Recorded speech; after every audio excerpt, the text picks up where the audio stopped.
करूंगा one rank one pension 2 की। मामला फंसता जा रहा है, मामला माननीय सुप्रीम कोर्ट के बीच, सरकार के बीच, एमओडी के बीच और इसके बीच में पिस रहा है जेसीओ, जवान और फैमिली पेंशन। आखिर क्या चल रहा है मजाक? आखिर कल एक दिन था जिसके ऊपर ओआरओपी की एरियर को लेकर बहुत बहस हुई, फिर बाद में बहस में क्या परिणाम निकला और बाद में फिर एक लेटर जारी होता है पीसीडीए से, आखिर उसका क्या मतलब है?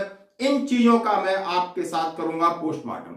मैं इन सब चीजों का खंडन नहीं कर रहा हूं। One rank one pension, supreme court ने फिर कहा पेंशन के बकाया को किस्तों में देने का नोटिफिकेशन लेना होगा वापस।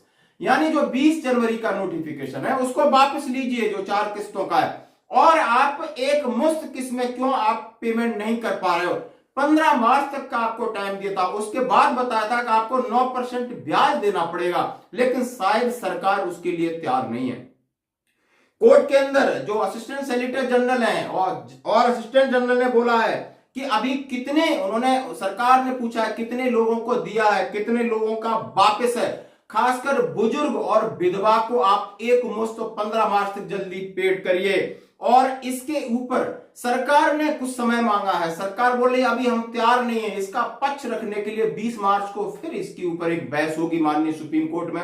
जब वहां पर बैठे हैं सी भाई चंद्रचूड़ साहब बैठे, आप समझ सकते हो उच्च न्यायालय के मुख्य न्यायाधीश के अंदर ये केस है वन रैंक वन पेंशन, और केस में कुछ नहीं है, सिर्फ कि किस्त 4 महीने एक बार में दे दो भाई। इतने से बड़े चीज के लिए इतनी सी छोटी चीज इतनी बड़ी हो गई है, और अनियमितता के लिए क्यों न कहा कि पूरा आप टेबल वापस लीजिए। ये आप न्यूज समझ सकते हो और बहुत बड़ी न्यूज है। आप देख सकते हो कि one rank one pension OROP नीति के तहत पेंशन भुगतान के मामले में सुप्रीम कोर्ट ने एक बार फिर साफ किया है कि पेंशन के बकाया को किस्तों में देने का नोटिफिकेशन वापस लीजिए। सीजेआई डी वाई चंद्रचूड़ साहब ने कहा कि सुनिश्चित करें कि रक्षा मंत्रालय कानून को अपने हाथ में लेने का प्रयास न करे, 20 जनवरी के नोटिफिकेशन को वापस ले जाए और उनको इस तरह का स्वयं संज्ञान लेकर नोटिफिकेशन जारी करना चाहिए था।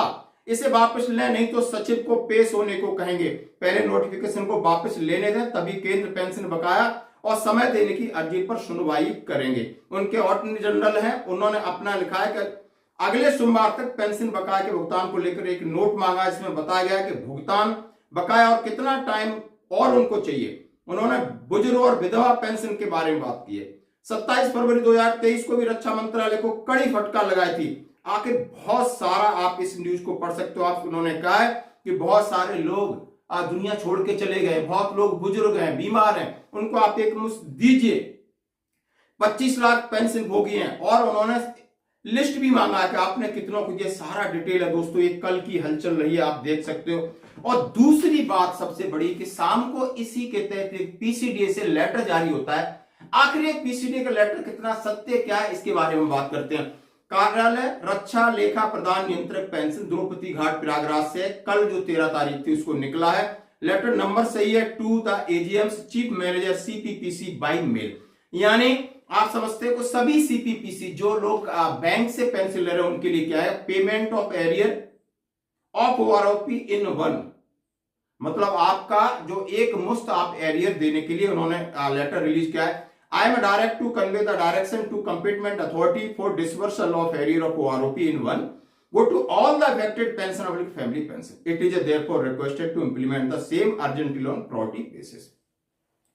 इसमें कन्वे की स्पेलिंग में थोड़ा है, लेकिन ये लेटर कल शाम को निकलता है और ये सोशल मीडिया पे वायरल हो रहा है। मैंने पूरी तपास की तो किसी ने बोला नहीं, मैंने जो नीचे डिप्टी सीडे हिमांशु त्रिपाठी सर से मेरी बात हो गई, ये लेटर जेन्युइन है। तो लेटर हो सकता है कि कल कोर्ट की गहमा गहमी के मुताबिक, क्योंकि उन्होंने अगली जो 20 मार्च को बहुत सारी चीजें तो उन्होंने बोला जो बैंक के पेंशनर्स हैं उनके लिए इन्होंने लेटर जारी किया है, और बाकी ये भी लेटर आधा है, मैं उसको पूरा नहीं बोल सकता क्योंकि ये कोई सरकारी आदेश टाइप का नहीं लग रहा है। अब देखो कि आखिर निकल के क्या आता है, निकल के क्या आता है। जहां पर बात हो रही है अनोमलीज की, बात हो रही है और कुछ देने की, यहां जो देना है और उसको भी सरकार से माननीय सुप्रीम कोर्ट दिलाने के लिए कितनी जद्दोजहद कर रहा है। आप चाहे पीसीडीए में आप बात करके देख लीजिए, सीपीपीसी में बात करके देख लीजिए, सब जगह एक कंफ्यूजन क्रिएट करके रखा है, और इस कंफ्यूजन पे कब लगेगा पूर्ण विराम ये देखने की बात।